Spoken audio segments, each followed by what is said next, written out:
Hi, and welcome to another episode of the Dance Mama podcast. Now, I am just totally thrilled today because I can't even get my words out. I'm so excited. It is not easy building a business in dance, and it really isn't easy building a business as a non-profit in dance at the moment. And each day when I'm walking to school and doing drop off or I'm on the treadmill, I listen to a podcast called Chill and Prosper. And it keeps me going. It massively influences what we do on Dance Mama and how we deliver what we're doing.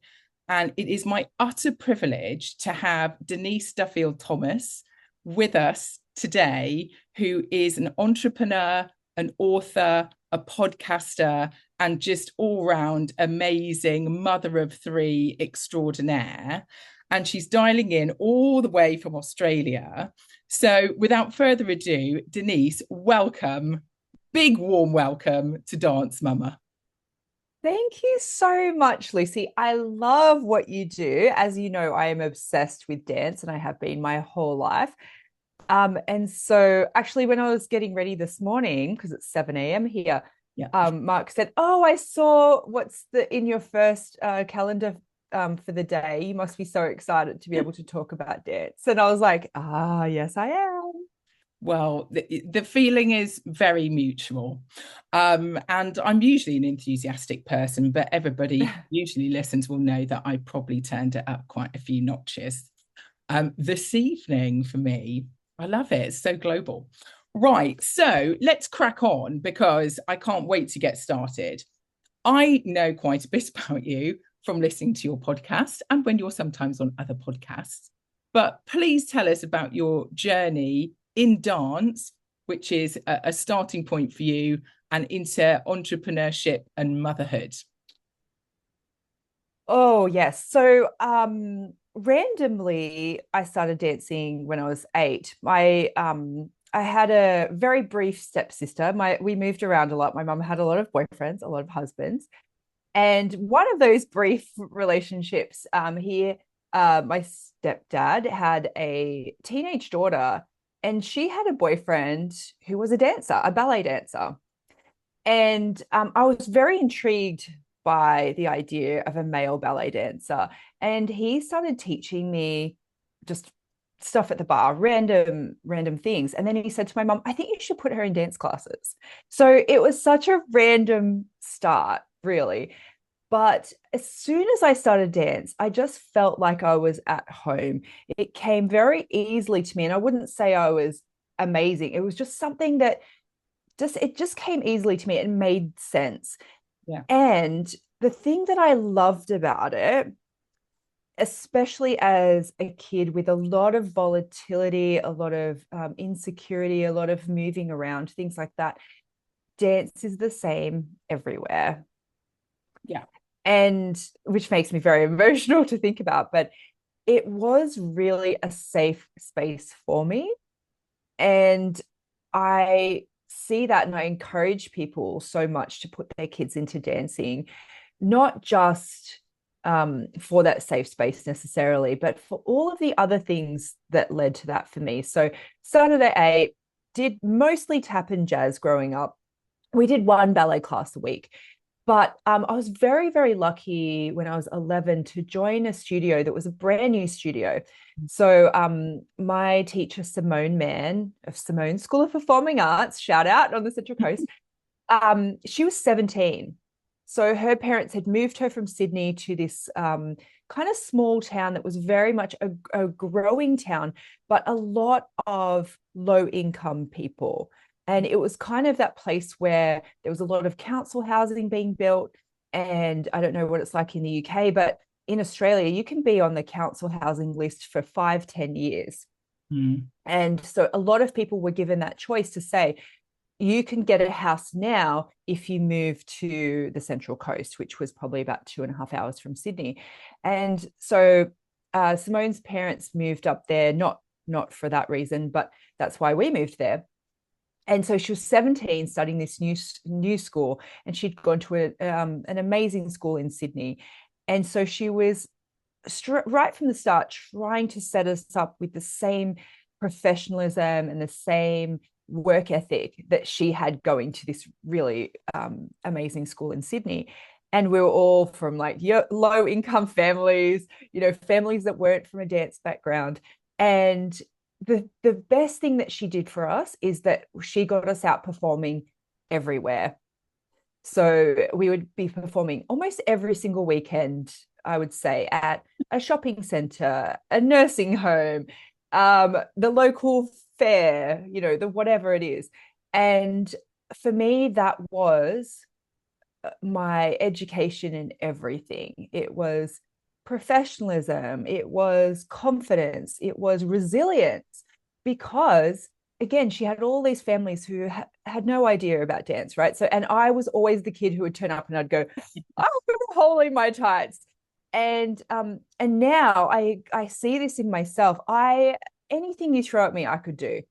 And I've tap danced on concrete, I've tap danced on grass, I have danced on the back of a flatbed truck that was converted into a stage, I have danced on slippery floors and half the people fell over.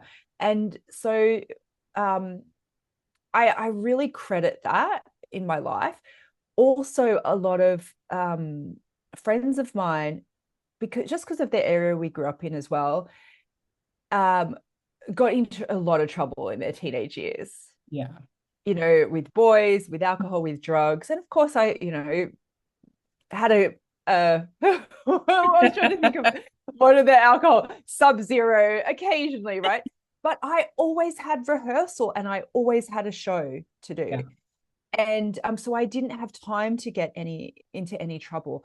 The other thing that happened for me when I was 16, Simone encouraged us to audition for this touring company that did children's shows in shopping centres all around Australia.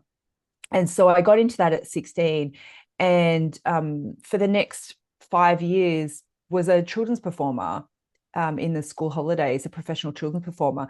And they did Looney Tunes shows. So I was in Bugs Bunny and the Pirates as a pirate, Bugs Bunny and the Indians as an Indian. I was Elmer Fudd for a couple of years.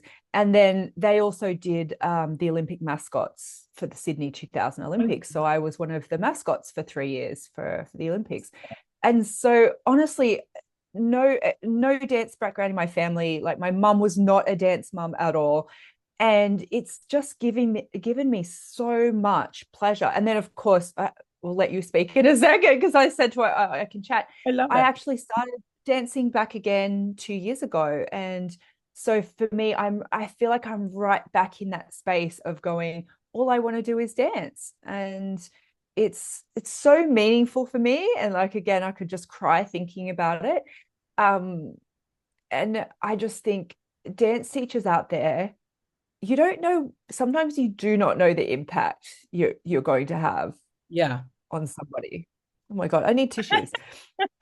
I'll have this effect on you. It's early. Yeah, but, it is. Yeah.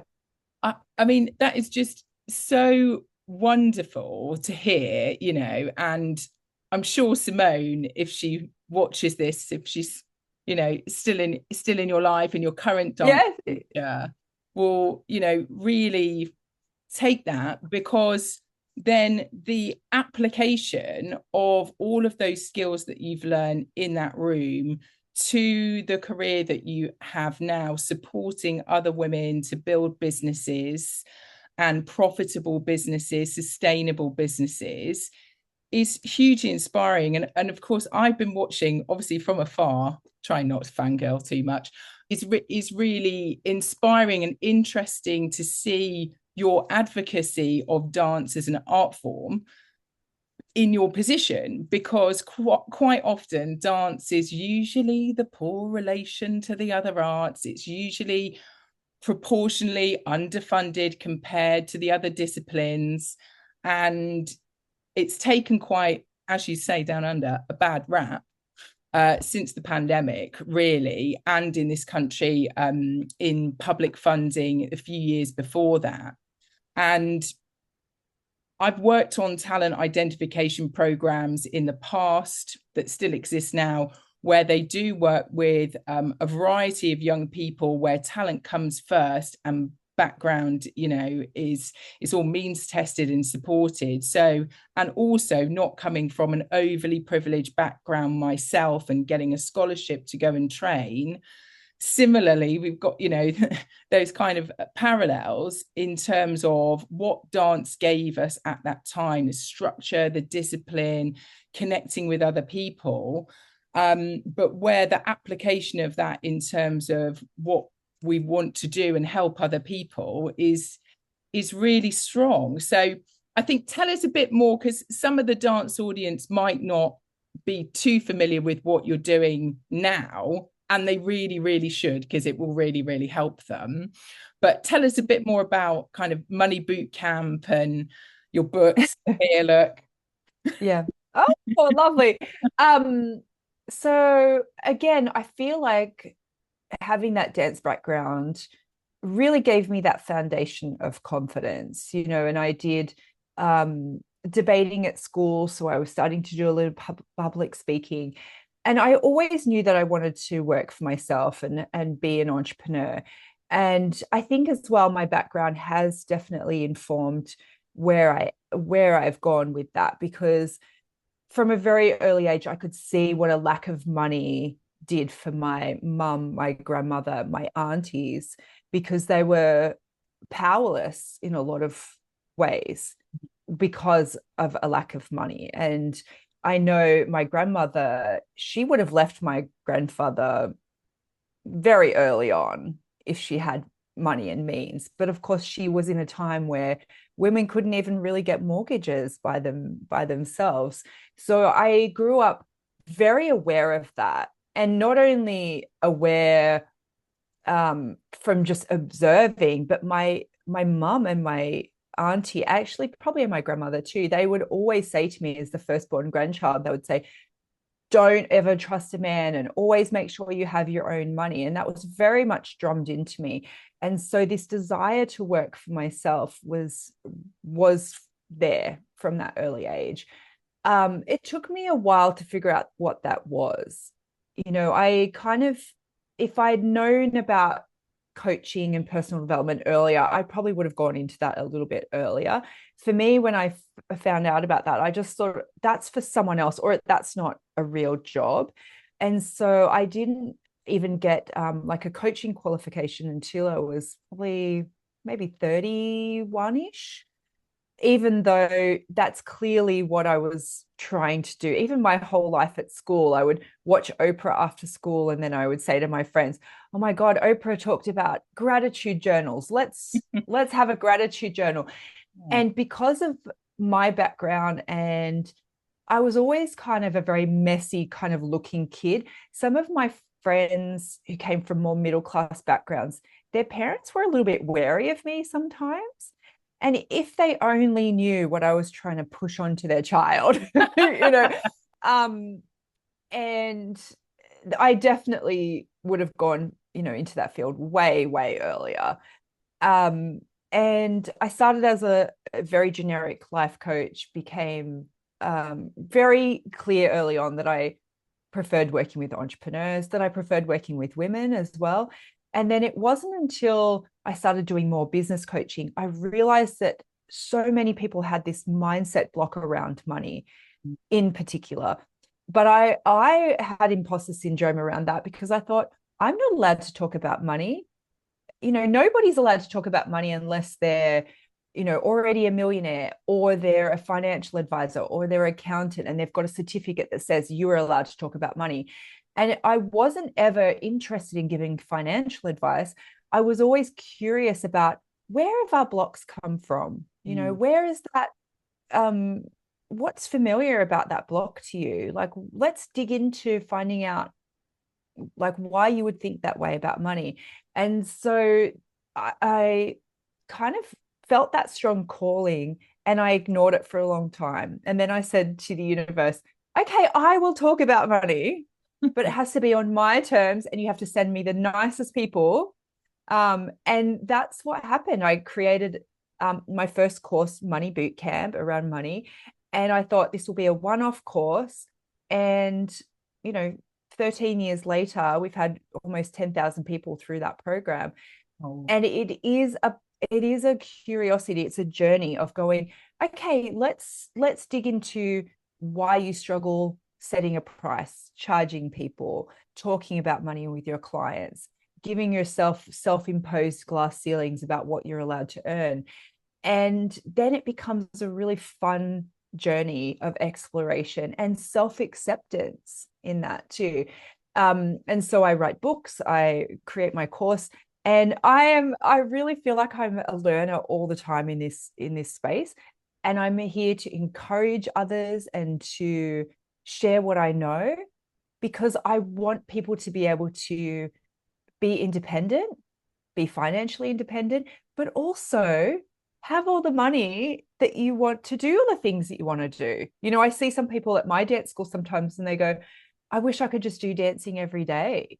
And I just think, well, that's what I want for you too. I want you to be able to earn the money and be able to do all the things that make you happy. yeah.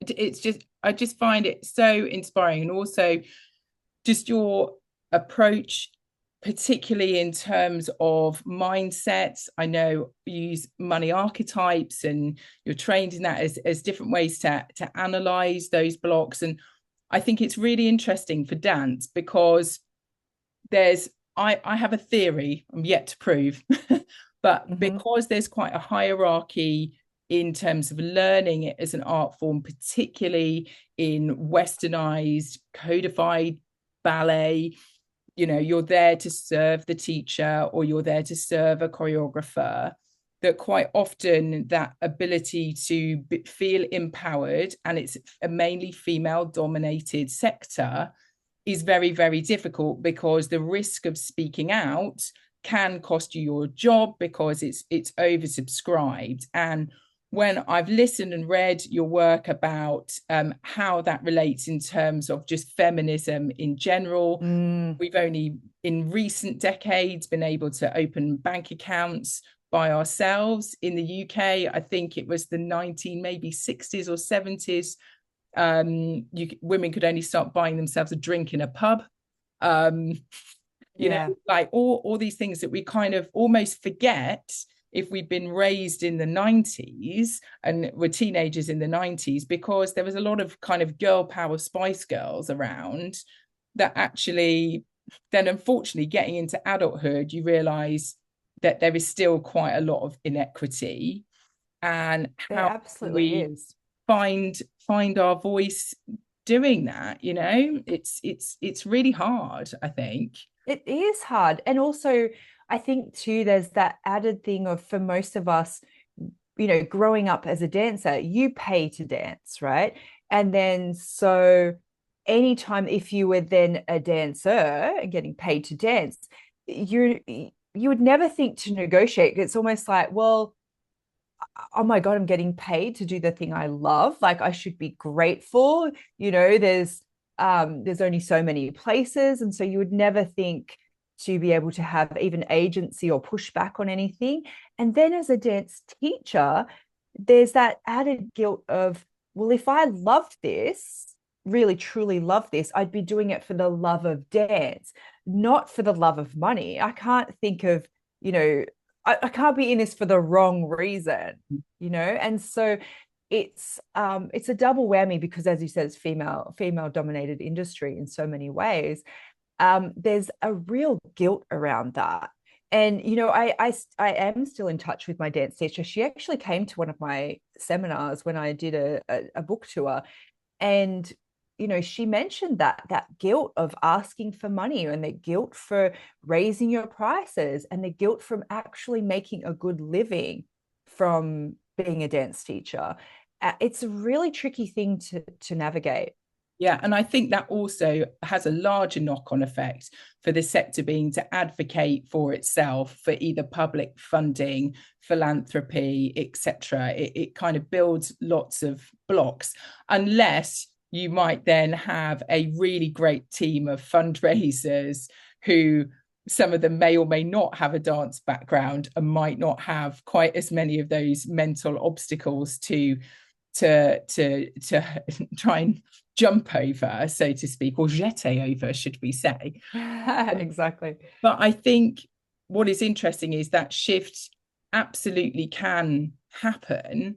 And sort of to bring that back round to sort of the dance mama kind of mission conversation, that also happens in terms of speaking up around needs and requirements when you're pregnant dancing or postnatal, where it's not necessarily the norm, although we're kind of doing our best to sort of normalize that.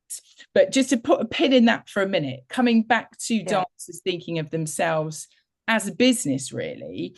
And I think there's lots of times where I've gone into organizations or institutions to try and help either young graduates or early career dance workers really think about themselves in that way holistically, because those sorts of things that you brilliantly teach are still not really there in undergraduate courses. And then people sort of come out of them either performing or teaching without really any business skills, and then really struggle. And I don't know, kind of what would you say to them to kind of... Gosh, so many things. So first of all, when I was a kid, when people would ask me what I wanted to do when I was a grown-up, and I would say, I want to be either a dancer or a business lady, but you don't make much money from being a dancer, so I'll probably be a business lady. And isn't that interesting that I even knew that from, 8, 9, 10, that there's this tiny little career that you can have as a dancer. You probably won't make much money from it, and then it's over, and then that's it, and you have to choose. And I just think it's so sad to think someone, even for me, who was not exposed to the dance world at all, had that feeling, right? It's the stereotype, isn't it, of it really is. And then I think of myself, a lot of my friends went on to do kind of, again, quite short-lived kind of careers as cruise ship dancers or, in musicals and things like that. And I definitely didn't have the height to be a rocket or anything, but I probably could have done a couple of years as a cruise ship dancer, which would have been so much fun for me. But I did not have the confidence to do it. And I look now, one of my dance teachers, she's in her 20s. She is ready to be in Moulin Rouge. It's just like, she's just there, and she creates her own shows, and she's beautiful. And I'm always at her just to be like, when are you auditioning? When's your next audition? Because I think, God, with my confidence now in my 40s and my ability to, overcome nerves and all of the things that I teach, like EFT tapping and stuff like that, I'm like, God, my confidence and your body and talent, unstoppable combination, right? Absolutely. And so I'm always just like, do it, because you've got this short period. But I said to her, you can teach for the rest of your life. Like, you can come back to Newcastle, you can teach forever. There's this window though where you kind of have to make hay. But I still see so many young dancers with massive imposter syndrome, just fear of auditions, fear of putting themselves out there. And I just think that should be taught much earlier as well. Confidence and honestly, that inner confidence too, that I am enough, I am okay, why not me? And I think so many of them have the work ethic, and I have to work really hard, but they do not have that inner confidence. So I would love to bring that in much earlier for dancers, and also to see that there are other avenues for your creativity for your whole life. Yes, of course, teaching, but I think too there's probably a bit of a confidence for women to think, well, I can be a choreographer, not just like I can teach for sure, but I can have all of these other leadership positions. Right. And also, if you're someone who, you're obsessed with dancing, but you want to, or you're pushed into a different career with your family, you can still combine that too. You can go work for a company as a physio. If that's also, you can still live in the dance world. Even one of my friends who is a medic, she's like, wants to go and work in the dance world as a medic. Yeah, fantastic. And we do need more of those people, because the statistics at the moment are it's 7 out of 10 parents across music, theatre and dance will consider and will probably leave their career when they become a parent. And we're really about trying to advocate for the fact that actually people can stay in those careers, and many dancers in really top companies have been able to return to the stage postnatally. Particularly the Royal Ballet over here is a kind of probably one of the leading lights for that, because they're very well resourced, which takes money. And they can access like 13 therapies. They've got like women's health GP, etc. So whilst I always use that example to show that it's possible, of course, the challenge then is trying to make that roll out to other parts of the sector that don't necessarily have those resources in the same way. And recently, we've just helped disseminate some new clinical guidance for professional dancers during that period, again, to try and get that information out to people, so they can understand that there is a medical pathway that they can actually be supported to return to dance, because the kind of advice that you're giving is the thing that is missing in the sector, because all of those mums and dads, and however they want to identify themselves, but parents leave at that point. So then it turns into this kind of weird, vicious cycle of being quite ageist, nurturing lots of young dancers, 100%, but then not having that mature, maternal, caring attitude, which actually would be really helpful at time on planet Earth when there's multiple crises.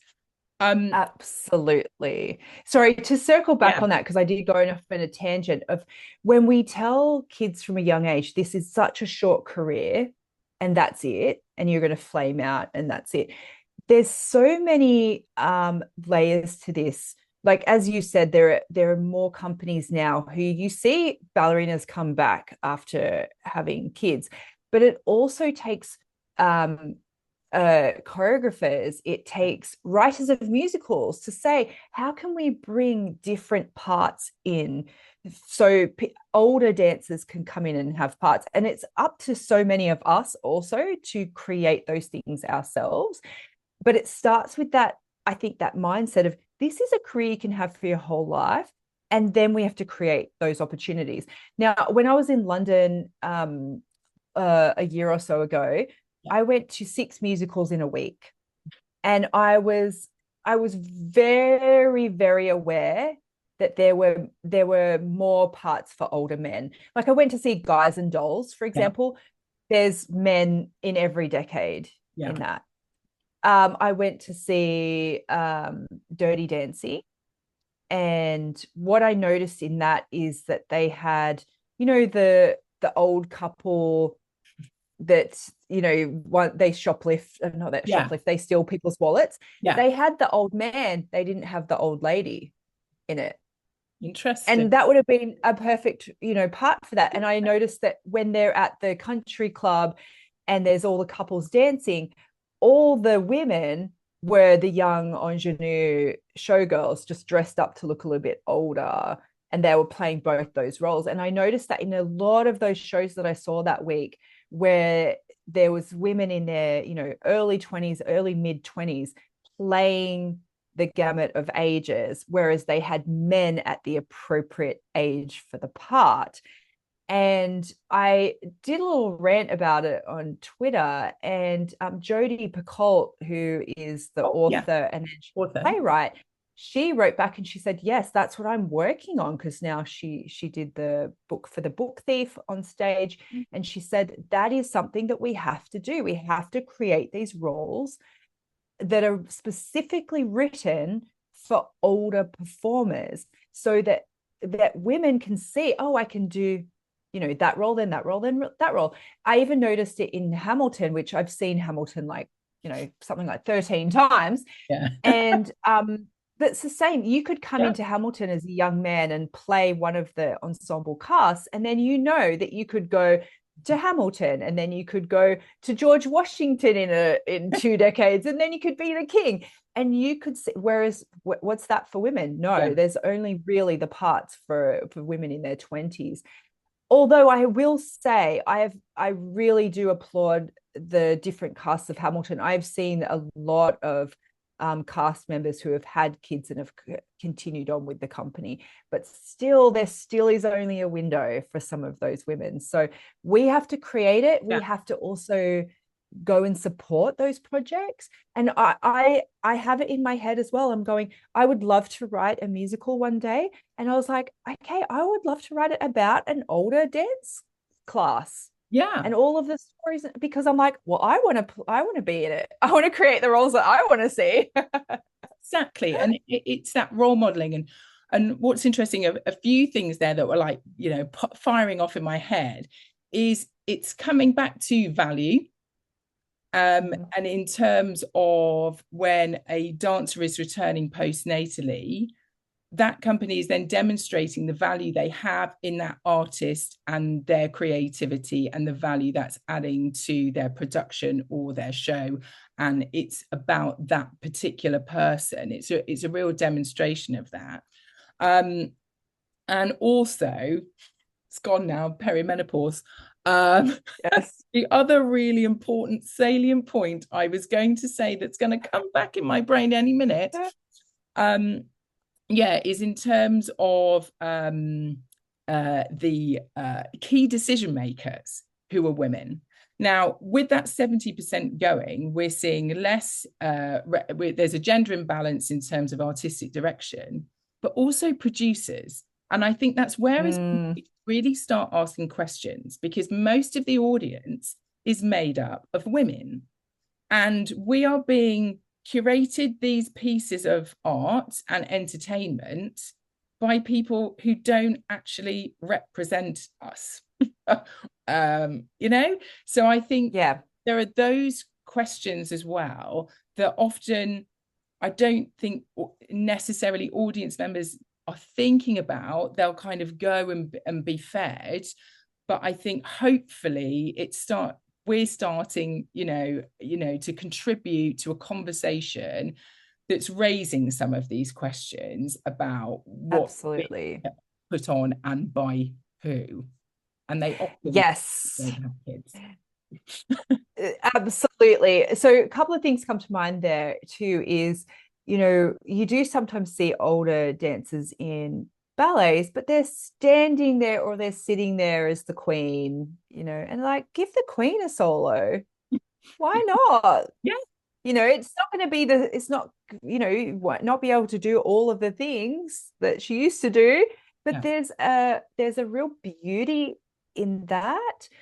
So that's one thing, but also most investors are men too, right? And so that's where the last couple of years I've put my money where my mouth is there a little bit to invest in production. So I am an investor in The Book Thief with Jodie Picoult and that and a few other things too, but we have to be able to support and see them and also create them ourselves. And that also brings that point of that confidence to say you're allowed to be a dancer, but be a choreographer. You're allowed to be a dancer and create things for yourself.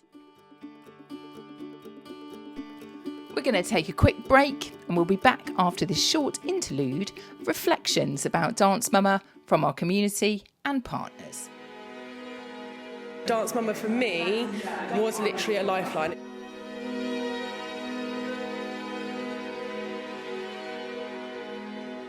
I'm excited to move my body without holding a human. Okay, yes, there's more people doing what I'm doing. Do you mean it's not just me? It's meant the world turning up today. It really has. I am going to get emotional. Sorry. It's just been so long since I've been in the studio and moving and doing it with a group of other women and not feeling like it's a problem. The visibility of parents in dance is hugely important, because if you can't see it, you don't think you can be it. Everything is planned with the parent and the child in mind. A whole hour to dance and be creatively expressive and share thoughts together in a creatively expressive way and do something for our bodies and our souls. I mean, amazing. It's really important for Sadler's Wells to be supporting Dance Mama. Parents working in dance can come together and talk, have peer support, and give that opportunity to continue their practice. It's a sense of reconnecting to actually, oh gosh, yes, I remember. This is what you used to do. This is what you do. Being a parent takes a village, and being a dancer also takes a village. So I would just say get involved, because this community for me has been really life-changing.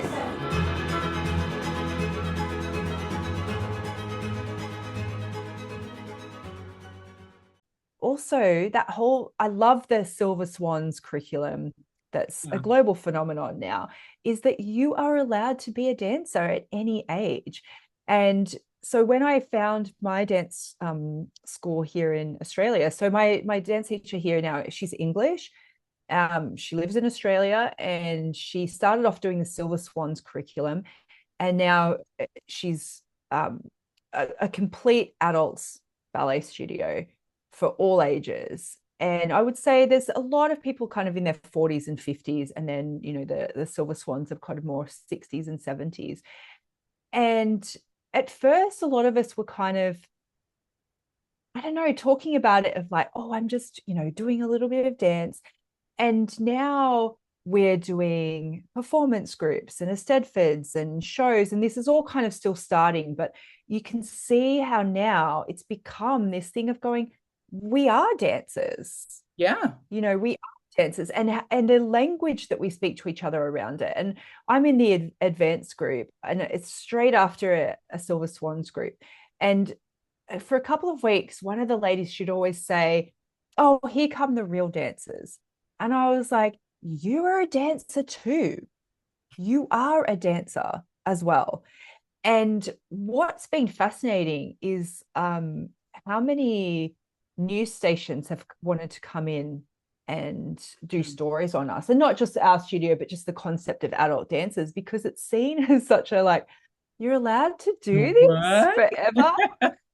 You don't really have that same thing of I don't know, an adults tennis thing. You're allowed to play tennis your whole life if you want to, but the idea of dance being something that is only for young people or professionals, that's part of it too, because we want to be represented and we want to have those opportunities. So it's not just at a professional level, it's really at all stages of allowing it to be a pleasure art form, but also an opportunity to continue to study. I did my first ballet exam last year in Yes, I saw that. 30 years.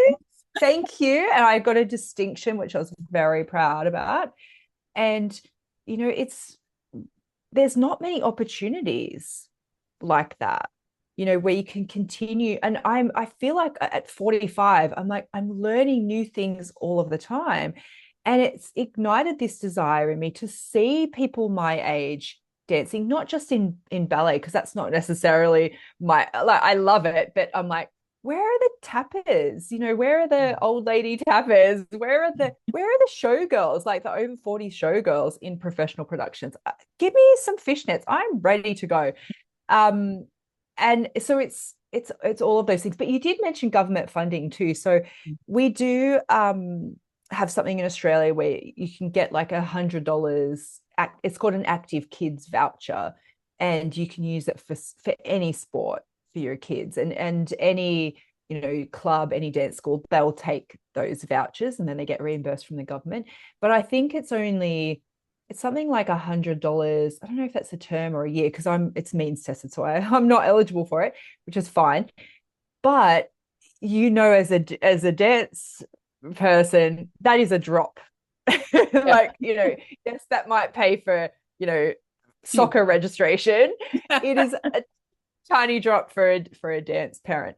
And my mum still decades later will sometimes say something about the cost of my dancing. And I said to her one time, you should send Simone a thank you card every single year, because I have success because of what I learned in that studio. And you should thank her, because that was your best investment as a parent. Oh, I mean, that is like such an accolade. But you know, you are an absolute living example of that. And just now hearing you talk about the classes that you're taking, you know, the community. And also I've heard you, you know, speak before on this particular topic in terms of it gives you an anonymity that allows you to be yourself and be free for that time, when obviously the rest of the time you're mining your life for your work.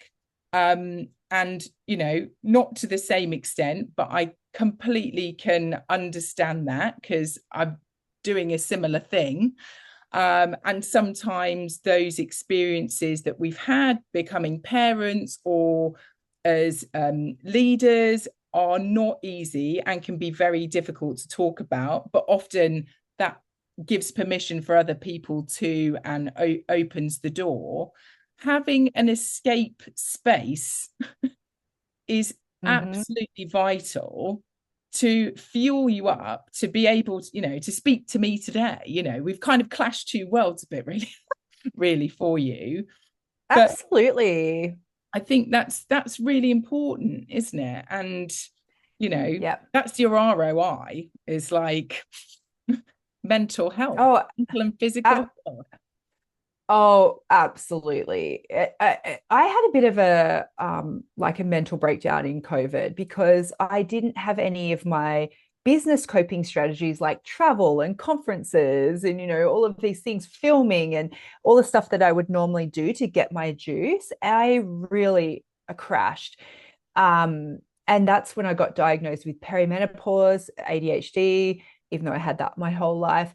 And I really see now, I'm like, thank God I have something that is just mine, that is pure creativity, but also learning and challenge. And, you know, at the moment I'm doing 7 classes a week, and I just added a private lesson, a tap private lesson. And most of them, they're back to back. So it's, you know, like, advanced, then point, then PBT and exam class, and then intermediate, then point, then performance class. And so it's, I just really, I'm so grateful. But I will circle back to something you said about health.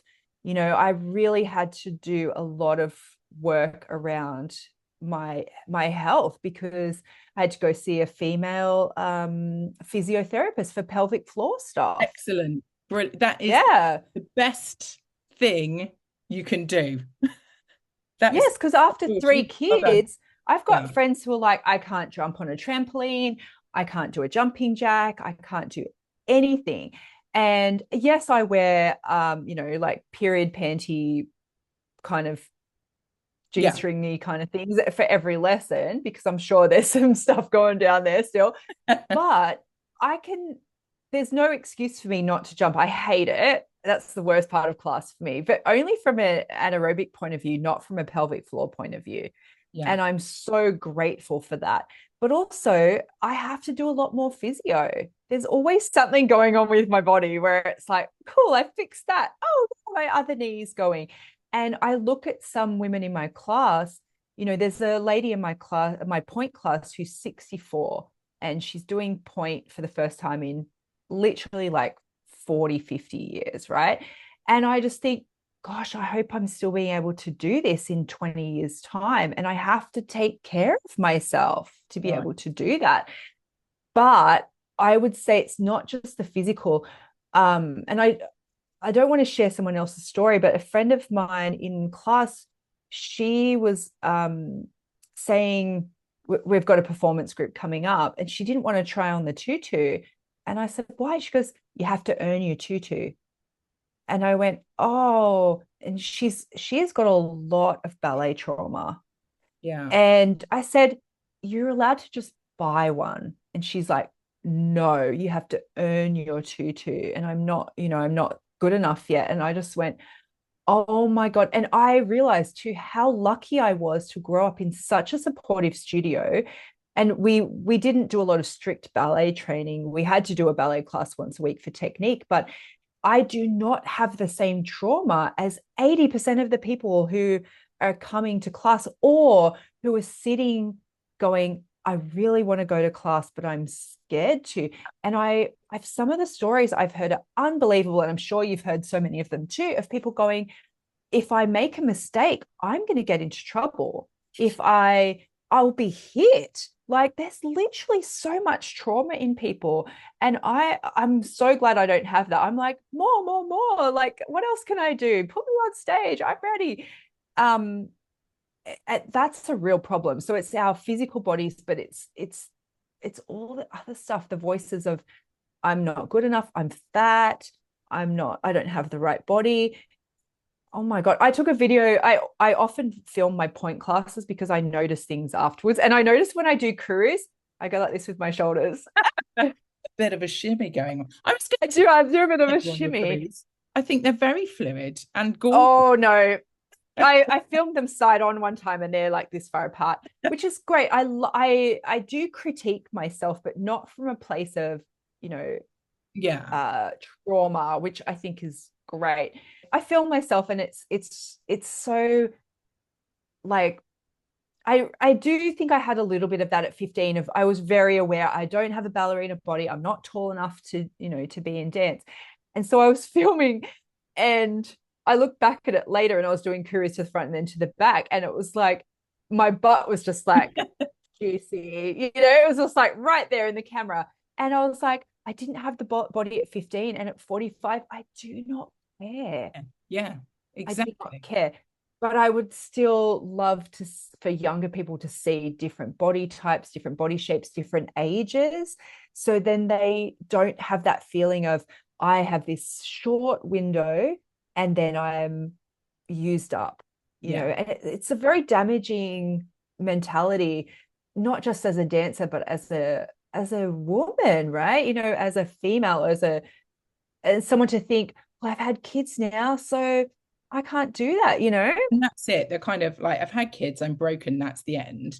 And I'm broken. And I think what we're trying to do is kind of lift the veil on sometimes what can be quite a hidden issue that people are so brainwashed into thinking that they'll get to kids and that will be the end, or they'll get to 35 and that will be the end.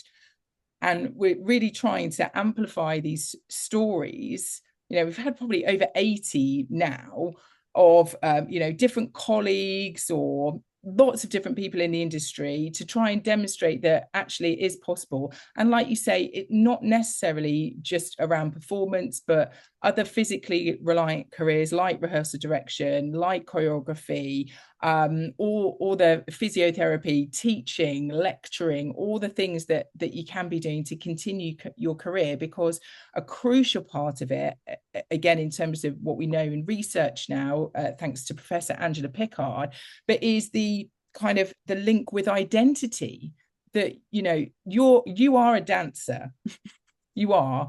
I am. I have a trophy to prove it. A trophy to prove it. But it radiates off you because you've had that in your background and given so much of your time and energy as a young person. It is literally part of you. And I can see the difference, subtle and unsubtle, in the last couple of years, where you've reconnected with that as somebody very far away, engaging with your material on the other side of the world, not necessarily realizing that there was that connection to dance, which is really heartening.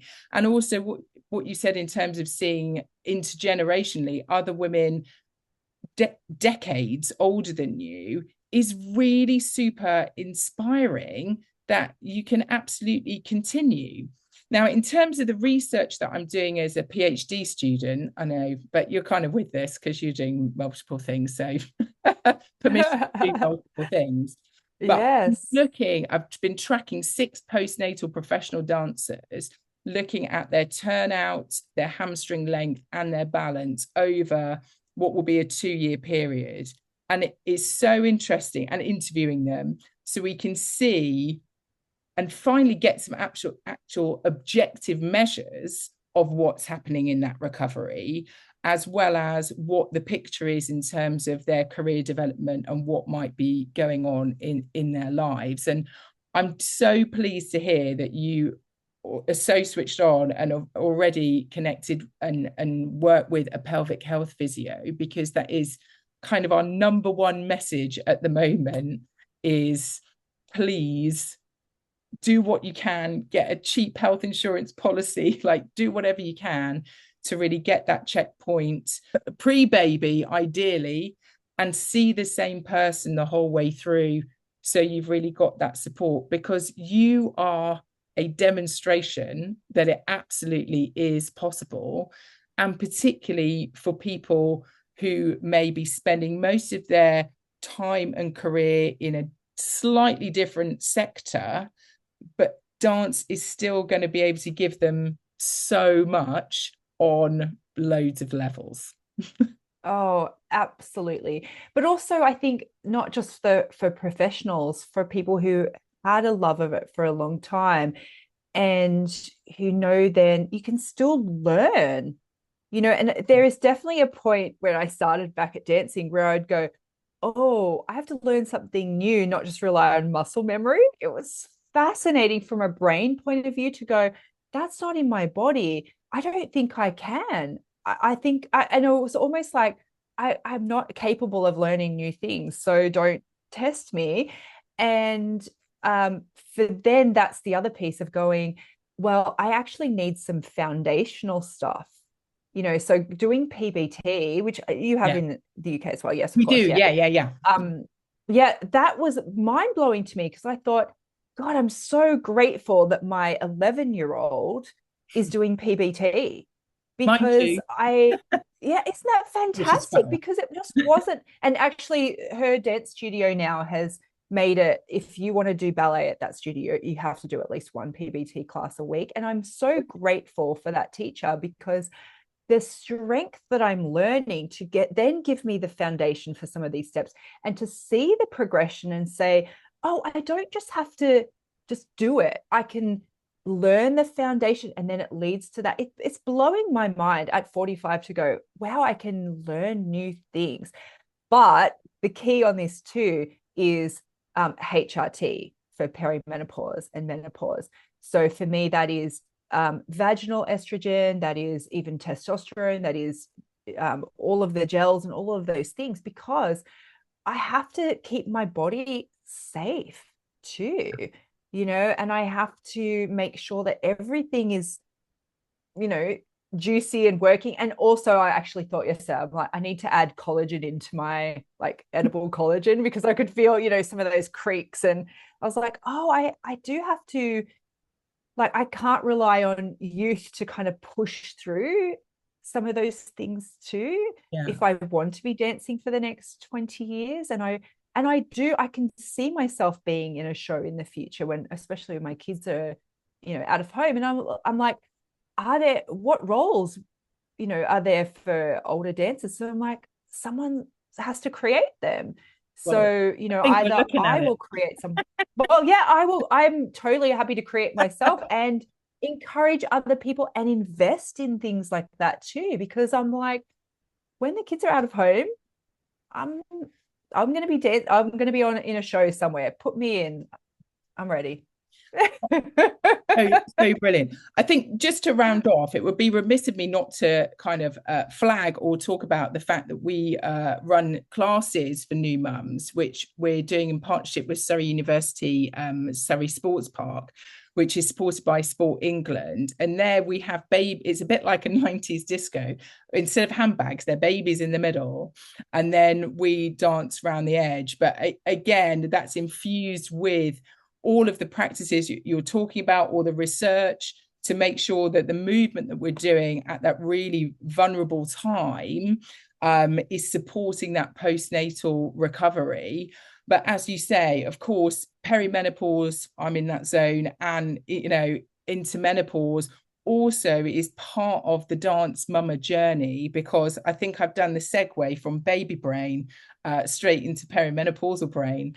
And it's unfair that they follow on to each other with not much break in between. That's not very fair. It really is. But I think what is so hopeful at this moment in time we're living in, there's more research happening. There's much more kind of interest and swell in researchers, many of them who are actually women who are working towards that disparity. But also the role modeling, people like yourself, where you're one of the few ones, I think, with the type of work that you do, who are really waving the flag for taking part in dance throughout your life, and what that can really give to you as a parent, as a business owner, and as a woman. So yes. And can I just say one other thing too, for studio owners, if you are adding in adults classes, please don't make them an afterthought.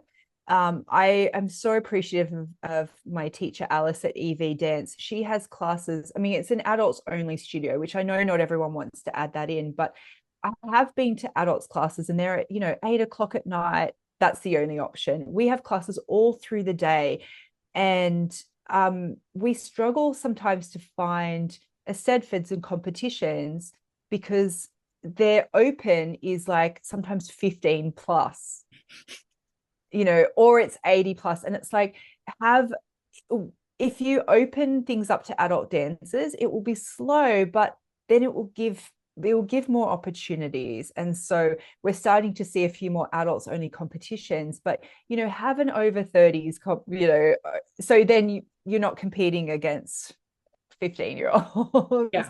So it's going to take so many different avenues of the work that you're doing from a research point of view, and opportunities at every level.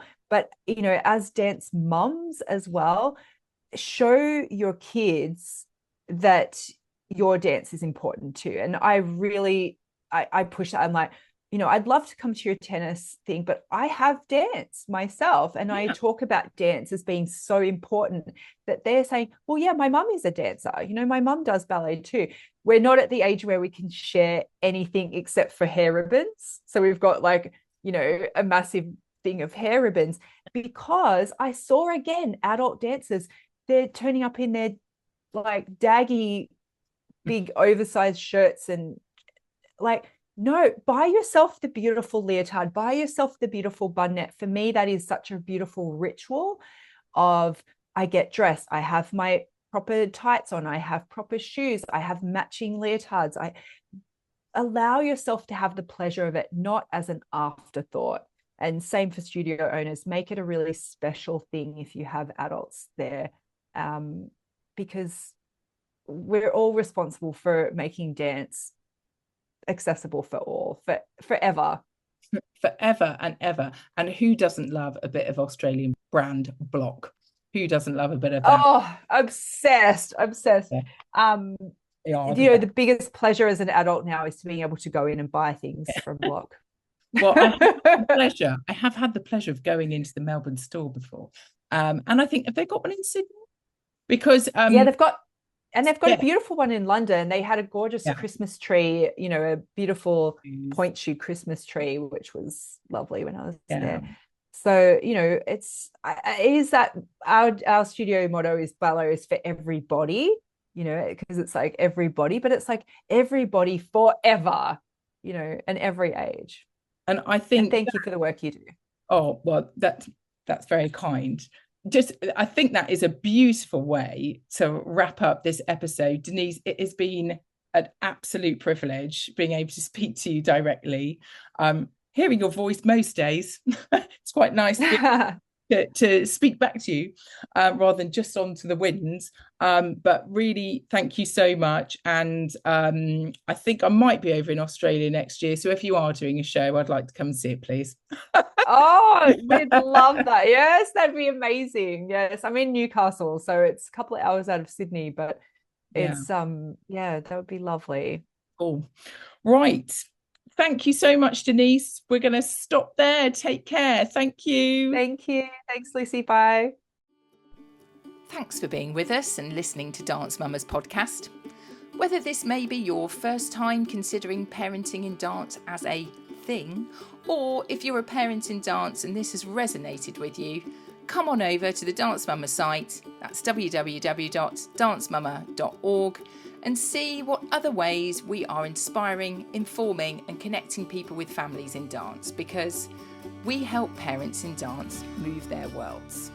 Bye for now.